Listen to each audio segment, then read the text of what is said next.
Hello, how are you all doing? I'm Dr. Nalini Taneja, and today let's talk about why self care is important and what are the four pillars of self care. As you can see, I'm wearing a shawl, and the winter has set in my part of the world. Sometimes I wonder, as women, we who are caretakers, we who are the nourishers of the human spirit, of our kids, of our families, why we do not focus on or why we do not prioritize self care. I think the roots of that are primarily settled into our mental space that as women, everyone else other than us is a priority. Our culture, our society does not give us the education or the bandwidth to understand that we can only take care of someone else when we ourselves have been well taken care of. We do not focus on the nitty gritty of self care. We do not self reflect. We are in a constant automated mode.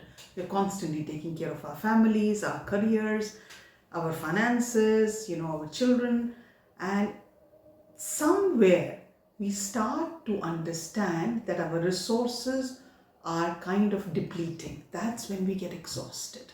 That's when we understand, oh my God, I think I need to take better care of myself. So, why is self care important? Self care is important because it helps you to optimize your life.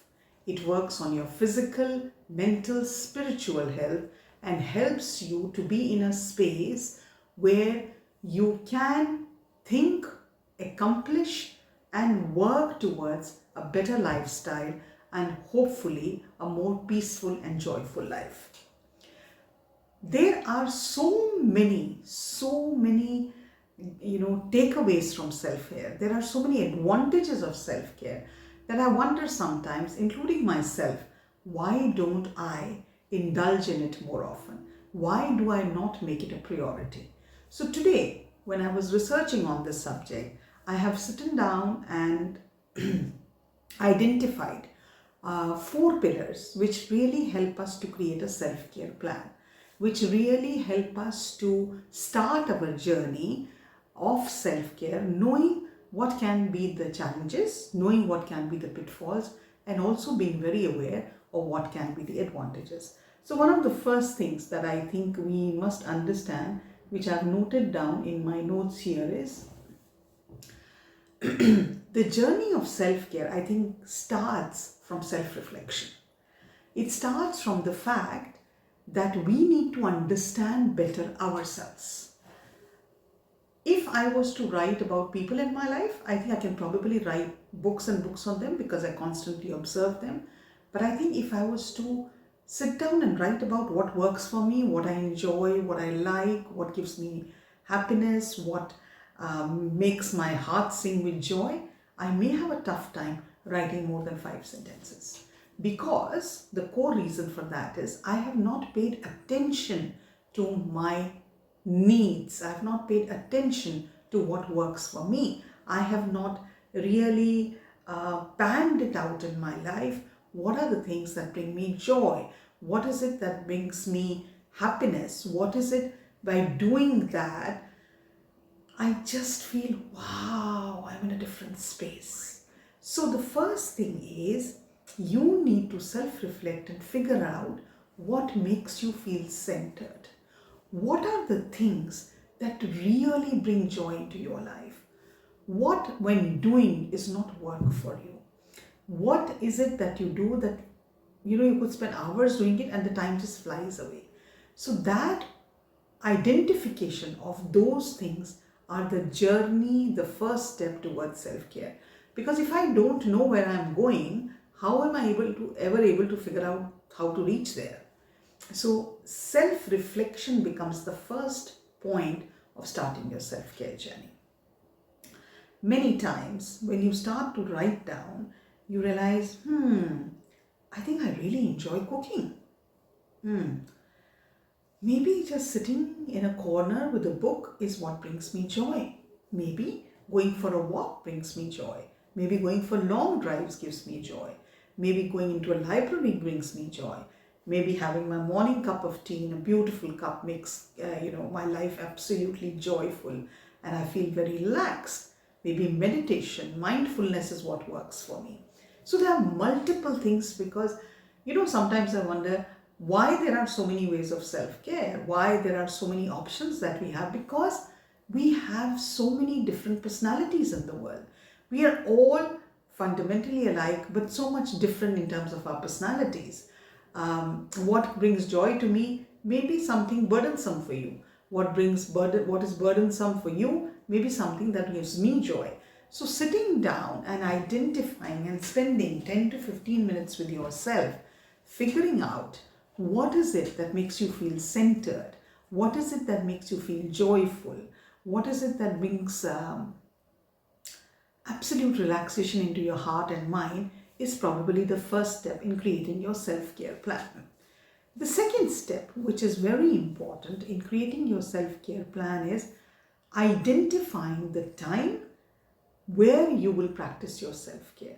Do you want to do your self-care in the morning? Do you want to do it in the afternoon? Are your evenings more relaxed? Or you want to do it just before you sleep? We have such tight schedules and such multiple responsibilities that we need to take care of, that unless you do not identify a time slot to take care of your self-care, then it may be very difficult for you to really commit yourself to it. So one is identifying what works for you. Second is finding out the time where you can practice what works for you and making it a priority. What do I mean by making it a priority? Is scheduling it in your day-to-day routine. Once I read something, if it is not on your calendar, you're not going to do it. If it is not something that you've committed to, you will not end up doing that job. So what time you want to give to it, what is the level of commitment you want to give it, will only be seen when you schedule your self-care routine into your daily schedule. Morning, early morning, mid-afternoon, mid-morning, evening, early evening, night, you have multiple options.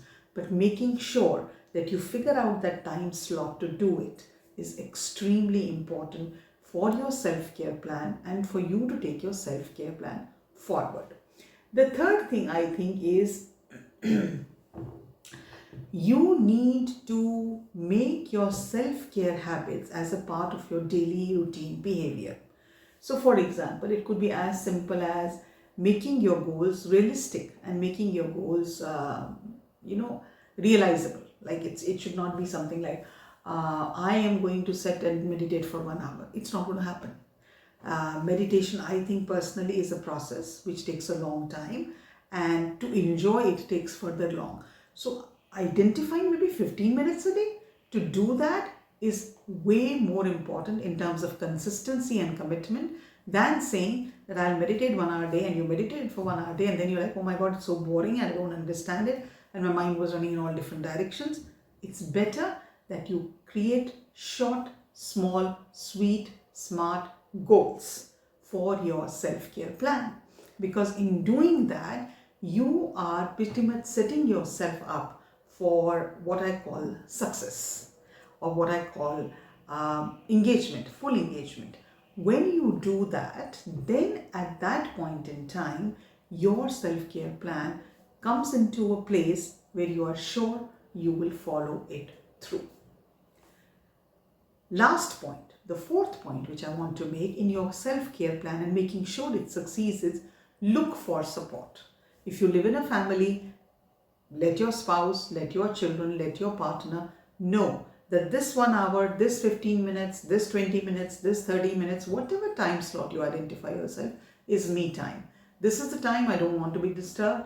This is the time I don't want to take any phone calls. This is the time is only and only for my recreation, for my rejuvenation of mind, body and spirit. Making sure that everybody around you knows that you have this new agenda, you have this new commitment to yourself to take better care of yourself. It will help others also to understand that you have started this new journey. You cannot expect people to understand your new journeys unless you inform them about it, unless you tell them, I'm looking for support. I want this free time for myself. I want you to be understanding and respectful of this new thing that I'm trying to practice or I'm trying to engage in. So these 4 points, I think, are a very good starting point to start your self-care plan or your self-care journey. Of course, there are multiple factors that come into play. Self-care can take physical, mental, spiritual, aspects. We will discuss this further in the upcoming videos. But to begin with, if you love yourself, if you think you are a living miracle, start taking better care of yourself. And it starts with baby steps by creating a self-care plan for your well-being. If you like this video today, don't forget to subscribe to my channel. You can also follow me at Dr. Nalini Taneja on Instagram. And I do look forward to your comments, to your suggestions about what would you like me to cover in my upcoming videos. Bye for now.